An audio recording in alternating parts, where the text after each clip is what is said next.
За ингээд өнөөдөр та бүхэндээ Tokyo Ghoul гээд анимын тухай ярьж гэнэ. Токиогийн өвөл.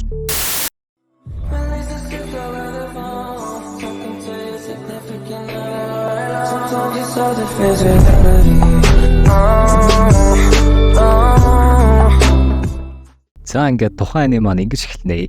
Нэгэн барилга дотор цагаан хувцастай нэг хостол өмссөн маскот нөхөр нэгэн ягаан хувцастай сайхан бүсгүй хоёр уулзалтаж нэг рүүгээ хутгууг шидэлснээр эхэлж байна. Манай анимын гол дүр болох тунчиг даруухан Kaneki Ken. За одоо түүнийг Ken гэдэг одоо юм шүү. Ken шүү. Сайн санаа. Ken маань өөрийн найзтайгаа кофе шопт уулзаж нэг охины талаар ингээ ярилцж байх өгөөд их л үзэсэнтэй ягаах нүстэй нүдэрээ нээсэн тийм бүсгүй нөгөө талын ширээнд сууж байна. Kaneki-нээс тэр охиныг би крашт гэж хэлсэн чинь түүний найз нь би ч гэсэн тэрийг крашт гэжтэй чи одоо эртхэн сэтгэлээ тат. Юу шаада. За одлоо. Мэдээж бүхэл анимын сайхан сэтгэл төрүүдийн адилаар нөгөө найз нь найзаагаа сомлож уулзуулахаар бол. За одоо тэр нөгөө найз гэдэг нь Хидэ гэдэг. За Хидэ мэдээж сайхан сэтгэлтэй Kaneki-гийн найз. Тэгэл ойлго. Kaneki салгалж чирсээр дөхөжчөөд хоёулаа адилхан зохиолчийн номыг уншдсан бэ гэж хэлснээр халуухан яриа эхэлж байгаа юм да. Kaneki гацаж ярьсаар болзааны санал тавиад хамтдаа гадуур орохоо болдог өгөөд тэр нэг кофе шопын чирнэлийн ягаан өстөр хүн тунчиг чигтэйхэн Kaneki руу ширцээр л. Яагаад юм бэ? За болцооны өдөр ч ирж мань хоёр жохом сайхан асуудайтай цөмөө мэдээ сүртэй цайгаа уугаад гэрэлтийн товоо ярилцаад байжсч гадаа харанхуу болчихжээ хөр. Чаавас гэж. Тэгсэн манаар ийс майглж өгнөө. Миний гудамж хүртэл харахгүй. Миний дуусамж дотор харахгүй. Манай хороонд өстэй аимшигтай аллаг марлаг гарсан даа баахан юм яар.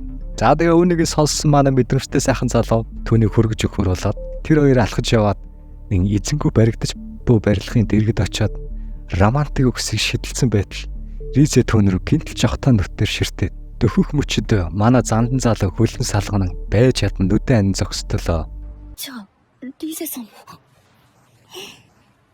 私もあなたのことが好き。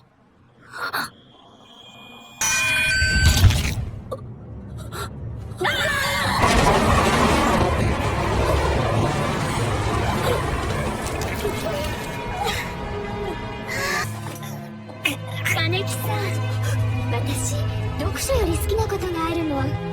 それはね、逃げ惑う人の内臓を全部引きずり出しちゃうこと。もっと私をゾクゾクさせて。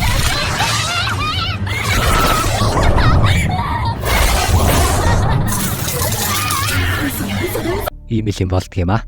За хэсэг хөөцөлдөж тоглоод алуулахын даваан дээр баригдчихсэн барилгын төмөр нурж тэр хоёрыг дарж чаднаа. Гэсэн чинь мэдээж гол дүрхэн гэж юу аахад эмнэлэг дөрөөснүүд нь харалсан өнгөт торвоо эргэлцээр сэрдэг өгөөд түүнд нэгэн цочиртон мэтэд дуулгана. Түүнийг аврахын тулд хамт байсан эмэгтэйг эрхтнийг шилжүүлэн суулгасан гэж түүнд хэлдэг. Тэр нь мэдээж нөгөө Ghoul эмэгтэйгийн эрхтэн. Тэр сэрсэн цагаас хойш огтхоол идэж чаддгүй өгөөд үүнийхэндээ ойлгохгүй зүгээр л гэмтлийн дараа шок мок юу ч байдгийг тэгж бодож явсаад өдөр ирэх тусам амар хөлсөөр үлсгэлэн мэдэрсээр байдаг. Тэр эмнэлгээсээ гарч гэртээр нь бүхэл хоолыг идэж үзэхээр оролдон бөөлжж идэж байсаар ирүүл ухаанаа алдаж эхэлнэ хөрх үлссэндөө. За өнөөх маань гадуур гарч өөрийнхөө ходоод нь тарсан юм яагаад явж идэл гинтхэн тунчиг сайхас шарсан махны өндөр нэртэй л ерөөсөө хамрын цоо татах нэ. За өнөрөө дагаад манай хүн гүүгээдлээ чин булын эргээд хартал нэг нөхөр хүний юм ахаар сайхан цайлга игээ сууж ахтай яг таарад дахиад л бөөлч. За тэр мөчөд нэгэн шавдлагатай нөхөр ирээд эн чинь миний шээсээрээ хамгаалсан газар гэж хэлээд манай хүнийг нэвширтэл гөвж эхэлдэг өөрхий. За яг тэр мөчөд дахиад нэг ягаан талгаатай нөхөр нинж шиг үсэрч орж ирээд ингэж хэлдэг. Хөөе энэ хизээ шинэ газар болцсон бай давраад байгаараа гүйлгөө гэж шаардлагатай нөхрийг өөрийг нь зөрүүлээд бялга зодчих та. За тэгээ шаардлагатай нөхөр яг бас амьдрах гэж л яваа. Тэгэл амиа хоогоолоо сүүлээ авчаад зугатаад өгнө шүү дээ. Тэгсэн өнөө ягаан талгаатай юу ч болоогүй юм шиг цогцсон дээр нь очиод нэг гар марын тасалж аваад хөл мөлийн тасалж аваад тэр нэг идэж гарч. Энийг харсан нөгөө Ken маань дахиад л бөөлжөд эхэлж байгаа юм да. За манай Ken ч ерөөсөө би чинь хүн өстө балаар малаар хууаа юу ми тэргээ ягаан талгаатын өөрөг хүргэж хагаад амруугаа нэг сайн цогцсны багч хөлж аваад дахиад бөөлж. За одоо эдэн тайлбар хүргье. Манай эдийн сууж үйлчлүүлсэн кофе шоп нь гүйлүүдийн ажилладаг газар байдаг бөгөөд түүний ахлагч Yoshimura гэдэг нэг оссан байдаг баг. За одоо түүнийг оссан гэдэг дуудаж. Одоо энэ оссаа гарч ирээд ягаан толгойтоос Kaneki-г аваад кофе шоптод дагуулсан ирээд түүнд нэг нууцлаг кофег чанаж өгтөл. Манай хүн галзуурх шахам өсөөд байсан нөгөө өсгөл нь маш хурдан дарагдаад оссанаас энэ ямар орчны арилгаар хийсэн капучино вэ гэж асуудал. Оссан хариуд нь манад ажилд ороо тэгвэл хэлж өгнө. Үгүй бол нууц. Хэрвээ хүсвэл үлссэн үедээ манай дээр 5К-га төлөө дуумаараа байл уучж чагараа гэж хэлээд манай хоёр салж байгаа юм да.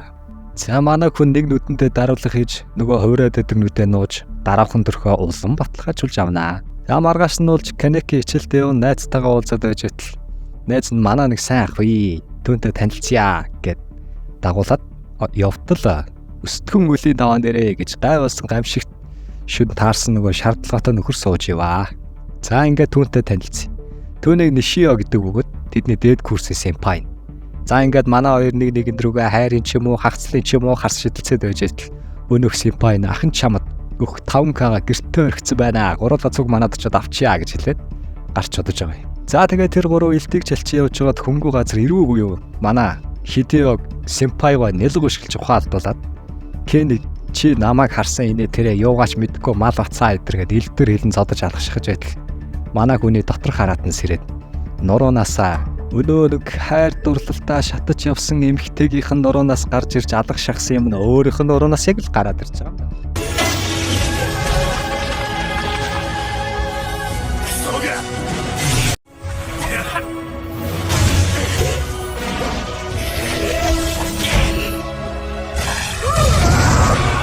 За тэгээд яахт нөгөөдхий чинь шүүрэн шанаг болтлоо нүдэд эхэлж байгаа юм да нөгөө сенпайг маань. За энэ нуруунасаа гарч ирж байгаа юм нөгөө Kagune гэдэг үгүүд гөөвлийн гаргадаг гол чадвар зэвсэг гэж ойлгож байна. Энэ чадвар нь одоо гөөвл болгонд өөр өөрөөр илэрдэг.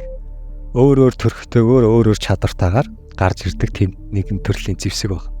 За тэгээ манай хүн бол яг мэдээж гол төрөл болсон хойно азарч хүү, изэрч хүү ямар ч байсан нэлээд ховор төрлийн Kagune-г өөр дээрээ ямар ч авцсан байна.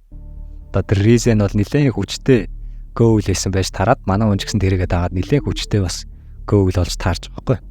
За манай хүн тэгээд нөгөө нэг Kagune-г гаргаснаас болоод бид доторх Rizen түүнийг контролдохыг оролдоод манай хүнийг одгоо үгсээр хатгаад өстой хэсэг бөө юм болно. Чи өстой наатахад мад идмэт өө. Манай хүн чи би чи хүмүүн гэдэг ерөөсөө бөө юм бол. За манай кофе шопын нөгөө таримдстай ягаан толгойтой охин гарч ирээд түүнийг зогсоож ухаан алдуулаад авчаа. За энэ манай кофе шопын охин таримдстай охин бол мэдээч бас гол дүр юм аа. За тэрнтэй одоо танилцсан түүнийг Touka гэдэг. Одоохондоо бол энэ анимын нэлээд хүчтэй дүрүүдийн нэг. За тэгээд ухаан алдсан манай хүн кофе шоп сэрснийхаа дараа гинтхэн яасан байгаа ухаан орсноо мэдрэлэн сэргсэн үү энэ хүмүүс чинь надад хэрэгтэй юм байна бабу гэж чухам ойлгоод тэрөөсөө тэр газарт ажилд орохоор шийднэ. Хэсэг хугацаа ч өнгөрөв манай хүн ажилдаа тунчиг ивэ болохгүй зогсож байтал гаднаас аяйгүй хөөрхий гэж хүүхдтэйг ороод ирдэг юм да. За манай хүн танихгүй гайхаад мэлрээ зогсож байхад нь бусад хүмүүс нь тунчиг танив хараад мэгчээ сайн уу байна уу юу хийж яваа гэдэргээл хэсэг яриа өрнөнөө. Тэгтэл нөгөө хоёр чинь тосломж уухаар ирсэн байдаг. Тэнд хэсэг амьдрахаар болноо. За одоо манай хүн ажилдаа орсон болохоор оссангаа амсын ёсоор өнөө кофего яаж идэх зааж өгөх цаг нь ирж байгаа. Кофенийхөө сахарт хөний мах идэг байхагд тэр маха хүмүүсийн олноор амиа оролдог газар очиж цуглуулдаг гэдгийг мэдэж авна. За үүнийг зааж өгөхөөр дахин нэгэн эвгүй царайтай нөхөртөө цуг явахаар болдог болж байгаа. За тэр эвгүй царайтай нөхрийн нь Yomo гэж байна. За тэгээд яаж хүнсээ цуглуулдаг инээ тэрэ бүх юм дээр манай Yomo ах маань одоо зааж өгнө гээл тэгэл тэр хоёр маань одоо махны төв болох хүчит шонхорлоо махаа цуглуулахаар аян замдаа гарч явсаар энэ хэсэг дуусч байгаа. За дараагийн өдөр нь оссаа маань чи цааш өөрийгөө нууж амьдрахгүй бол замын үзүүч нуулд авахгүй шүү нөхөр мэн гээл хэлэхэд манай үний царай. Really nigga? За өөрийгөө нууж хүмүүст ингээд өөрийгөө гүүгэл гэдгийг таниулахгүй байхын тулд маск зөх ёстой гинэ. За төрөнд нь туслахын тулд Tokyo цэгийн маскны дэлгүүрлээ явахаар болоод за манайхаар бол одоо улаан чулуут юм уу одоо хаанхын за тэр хавцархуул газар руу тэр хоёр явж байгаа юм. Тэнд нь яваад очсон чинь нэг юм байрны подол руу ороод Корей драмын царилэг шивэстэ бас сууж яхан дээрээ. Түүнийг утаа гэх бөгөөд манай хүнийг илж таалаад яах гэж байгаа юм тэгсгээд чамд тохирох маскыг бодчлоо гэж явуул. Буцаж ирээд нийгмийн харилцаагаа сайжруулахыг хүссэн үү яасан гинтгэл нөгөө шинээр ирсэн ээж хоёрын охин дээр нь очиж яриа өгдөг гэж хагаад хооллож байхдаа таарлтаад авнаа. Мань хүнж цочоод нөгөө охин жичээд өстой эсэг гоё юм бол. За манай хоёр ч хөөрхөн юм ярьж байгаад Канеки маань хүн байхдаа хансны нийлэн зузаан байсан инээ тэрэ гэл нөгөө охид чинь буу халж хилдэг ярьж байгаад нөгөө охинд чинь ханд зааж өгөхөр болт. Яасан гэсэн өнөөх маань аав ээжийн өврөөс гараагүй амтан байсан болохоор сургуульд ч явж үзэж байгаагүй. Гэтэ ном унших дуртай байсан учраас л юм байл. За одоо манай анимын өөр нэгэн газар маш нэгэн чухал дүрүүд буюу CCG гэж хэсэг нөхдөөс байдаг бөгөөд тэр нь хүмүүсийн одоо гоулийн эсрэг дайтдаг одоо тийм бүлэг байгуулга байгаа юм. За тэрийг бол монголчууд бол тагтаа гэд нэрлэсэн байдаг ш. За тэр тагтаа гэдэг нөхдүүд нь бол гоулийг агнадаг одоо асар том байгуулга болж бид бол тийм л ойлгож. За тэгээд тэнд ажилладаг нөхдүүд нь бол ихэнх нь баг агсан гоулийнхаа кагуныгээр одоо ингээд зэвсэг хийгээд чимдаа шиг барьж явдаг тиймэрхүү нөхдүүд байдаг. За хэдүүл одоо буцаад кофе шоп руу очие. За тэнгуут тэрэнд маань нэгэн мань ч юм уу, маягийн ч юм уу нэг нөхрөө орж ирээд 3 дахь анги маань дуусч байгаа юм. 教えてよその仕組みを